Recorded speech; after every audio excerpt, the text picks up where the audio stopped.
आपसे कहा था कि अब बात होगी यहाँ पे नेपाल और पीएनजी की ओडीआई में स्ट्रेंथ और वीकनेस के बारे में।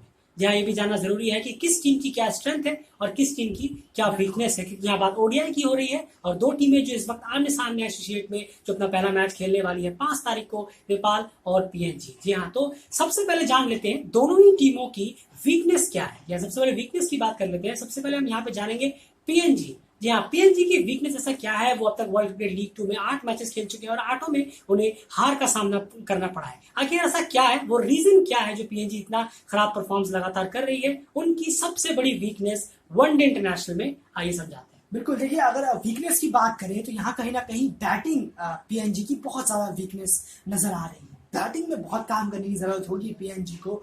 अब मुझे नहीं मालूम उन्होंने क्या किया होगा नेट सेशन या वगैरह मैचेस में जो कंपटीशन हुए थे वहां पे, पर टॉनी उरा, चार्ल्स अमीनी और लेगा साइका, जी हाँ, ये 3 प्लेयर हैं जिनके इर्द गिर्द मैं कहूँगा घूमती है पीएनजी की टीम। अगर मैं बात करूं चार्ल्स एमिनी की, तो इनके 296 रन हैं और मैचेस 15 इनिंग्स में अगर मैं बात करूं 296 रन है। लेगा साइका का बात करूं 471 रन है। आप रन देखिए, और ये हाईएस्ट रन गेटर है अपनी टीम की तरफ से। और लेकिन सबसे बड़े जो आते हैं ऑब्वियसली उनके कप्तान असद वला, जी हाँ, वो सबसे बड़े हैं। 718 रन उन्होंने मारे। तो ये ही सबसे इंपॉर्टेंट है और यही सबसे मुश्किल भी है। अगर आप इन 3 का विकेट अगर नेपाल निकाल लेता है शुरू में, तो मुझे नहीं लगता पीएनजी के बारे में कोई इतना मुश्किल होगा या इतना बड़ा स्कोर पीएनजी खड़ा कर पाए। जी हाँ, तो इन तीनों पे सबसे बड़े दावेदार है, लेकिन यही है कि इन तीनों का परफॉर्मेंस किस तरह का रहता है वो देखने वाली बात होगी। इन तीनों के अलावा बैटिंग ऑर्डर में जैसे कि आप देख सकते हैं कि 5वें 6ठे डाउन तक जो बैटिंग होती है, ये 3 से 6 डाउन तक बैटिंग नहीं करेंगे, बाकी प्लेयर्स को भी करना होगा, लेकिन वहां पर काफी ज्यादा गैप है। यहाँ पे हम बात ओडीआई की कर रहे हैं। ओडीआई में कहीं ना कहीं बैटिंग परफॉर्मेंस पीएनजी की काफी वीक नजर आ रही है और बैटिंग में ही उन्हें ध्यान देने की जरूरत है। क्या बॉलिंग में भी हम ये कह सकते हैं कि बैटिंग की तरह वहां भी कुछ वीकनेस है, या फिर वो कोई और कड़ी है? नहीं, आप यहाँ पे दूसरी टीमों को थोड़ा सा मैं कहूंगा, थोड़ा आप वॉच करिए उनकी टीम को। अब मैं आपको एक चीज बताता हूँ, चार्ल्स एमिनी, लेगा साइका, असद वला, ये लोग ओवर्स डालते हैं। बॉलर अलग है, मैं बॉलर पे आ रहा हूँ। जैसे कि मोसाना पोकाना बॉलर है, स्ट्राइक बॉलर है, लेफ्ट आर्म फास्ट है। तो इससे तो आप सावधान रहिए कि लेफ्ट आर्म बॉलर से हमेशा राइट हैंडेड बैट्समैन या लेफ्ट हैंड बैट्समैन को थोड़ा सा बिल्कुल दिक्कत होगी। तो ये बॉलर्स की मैं अगर बात करूं तो इनकी सबसे बड़ी बात अगर आप देखेंगे ना, वेरिएशन काफी है। अगर ये सारे बॉलर मिलकर अगर एक साथ बॉलिंग कराएंगे तो ऑब्वियसली है बैट्समैन इतनी जल्दी नहीं पढ़ पाएगा और ओवर्स भी धीरे धीरे जाएंगे। और ये 3-4 मैचेस में अगर आप इनका रिकॉर्ड उठा के देखें तो यही होता आ रहा है।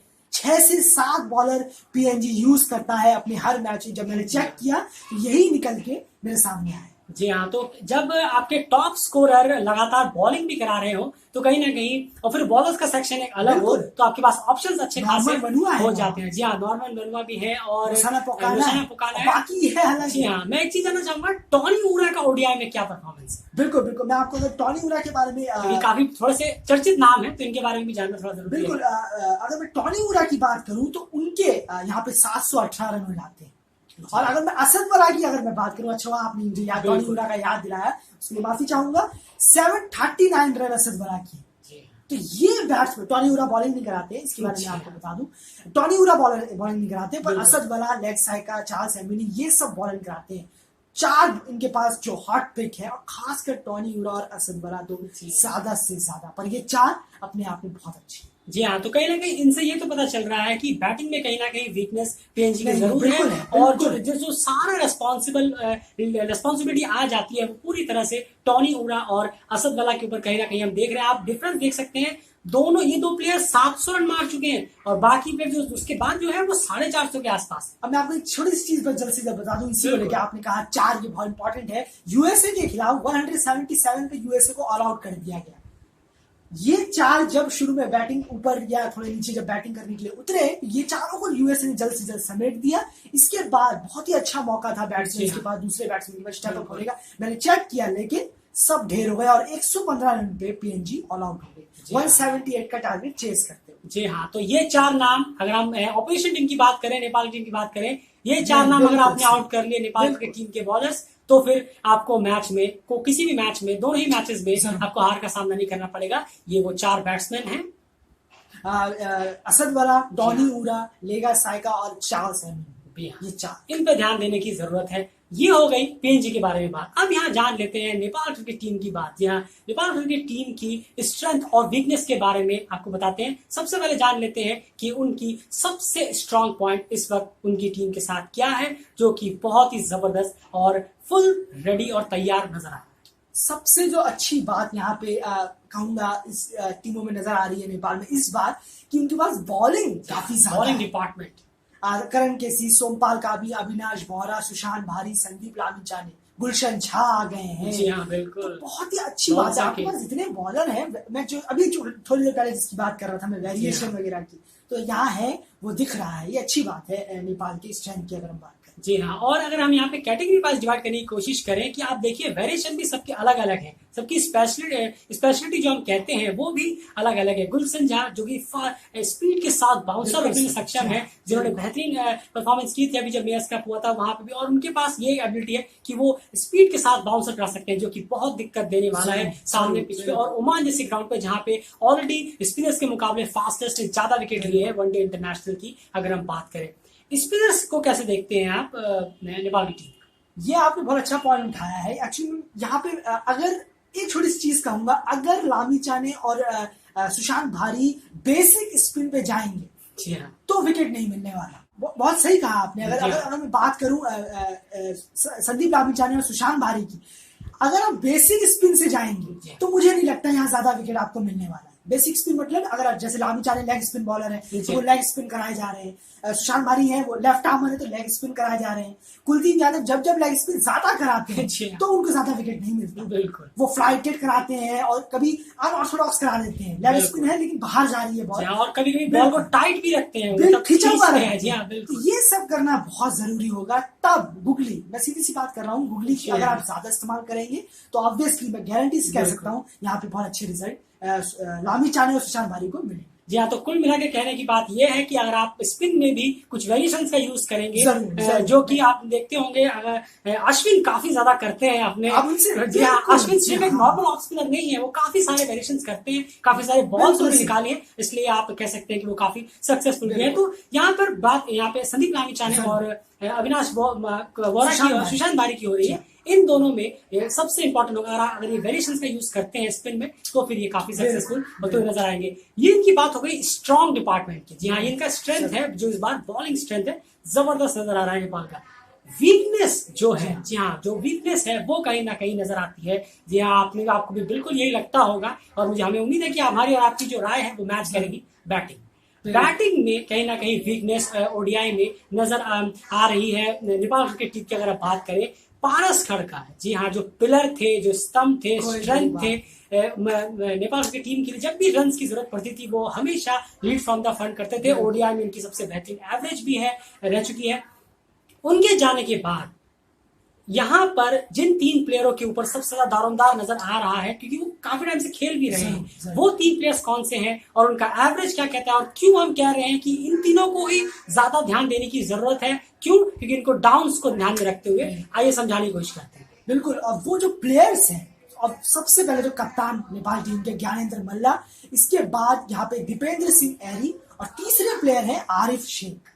जी हाँ, ये वो 3 प्लेयर हैं। एवरेज अगर इनकी बात करें 22 का एवरेज है यहाँ पे ज्ञानेंद्र मल्ला का, 17 का एवरेज है दीपेंद्र सिंह एरी का और 16 का एवरेज है आरिफ शेख का। 17-16 ये एवरेज बैट्समैन के तो नहीं हो सकते, 17 का और 16 का, जी हाँ, 22 का। जबकि आप ऊपर 1 सेकंड डाउन और 3rd डाउन ऐसे पोजीशंस पे आ रहे हैं और आपकी एवरेज सिर्फ 16-17, ये कहीं ना कहीं बिल्कुल निराशाजनक परफॉर्मेंस आप कहेंगे। ज्ञानेंद्र मल्ला की अगर बात करें, जी हाँ, ज्ञानेंद्र मल्ला आज काफी टाइम से खेल रहे हैं, वो टीम के कैप्टन है। टीम के कैप्टन होने के नाते सिर्फ 22 का एवरेज कहीं से भी जस्टिफाई करता हुआ नजर नहीं आ रहा। ये बात आप ध्यान में रखिएगा। भले आपको शायद इस वक्त ये बात हमारी समझ में ना आए या फिर आपको लगे कि अरे ऐसे नहीं, और भी बहुत प्लेयर हैं। हम आपको कह रहे हैं अगर ज्ञानेंद्र मल्ला, दीपेंद्र सिंह एरी और आरिफ शेख अगर इस प्लेइंग 11 में हैं और अगर इन्होंने परफॉर्म नहीं किया तो कहीं से भी नेपाल ये मैच जीता हुआ नजर नहीं आएगा। अपने बैटिंग के दम पे। और ये हम बात कर रहे हैं वर्ल्ड क्रिकेट लीग 2 की जो सीरीज होगी, वहां पे आपके सामने जो अपोजिशन है वो ओमान की टीम होगी, जो कि वो ओडीआई में काफी स्ट्रॉन्ग टीम है। पीएनजी की बैटिंग स्ट्रेंथ इतनी अच्छी नहीं है, शायद आप बॉलिंग के दम पे जीत भी जाए लो स्कोर में, लेकिन वहां लो स्कोर में काम नहीं बनेगा। इन तीनों को स्टेप अप करना ही होगा, और ये अच्छा मौका होगा इनके पास ये पीएनजी के खिलाफ अपनी फॉर्म को वापस लाए, कुछ एवरेज में अपने योगदान एड ऑन करें।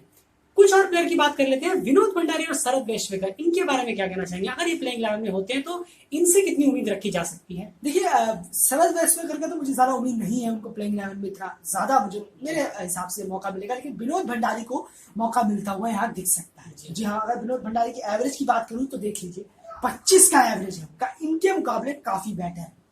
तो मुझे यही लगता है कि शरद वेश्वेकर को अगर प्लेइंग 11 ना लेके विनोद भंडारी मुझे लगता है ज्यादा सूटेबल भी हो। जी हाँ, ज्यादा सूटेबल होंगे। देखने वाली बात होगी कि क्या प्लेइंग 11 होगी, लेकिन जैसे हमने कहा अभी आप भले इस चीज को ध्यान में रखिए कि आरिफ शेख और दीपेंद्र सिंह और ज्ञानेंद्र मल्ला अगर ये आउट ऑफ फॉर्म रहते हैं तो फिर खास करके जो वर्ल्ड क्रिकेट लीग की जो सीरीज है वहां पर बहुत दिक्कत आने वाली है, क्योंकि वहां एक अच्छी ऑपोजिशन सामने इंतजार कर रही होगी। लेकिन देखना होगा इस सीरीज में क्या कुछ होता है। स्ट्रेंथ की बात अगर हम नेपाल की करें तो नेपाल की स्ट्रेंथ है बॉलिंग, वीकनेस है बैटिंग।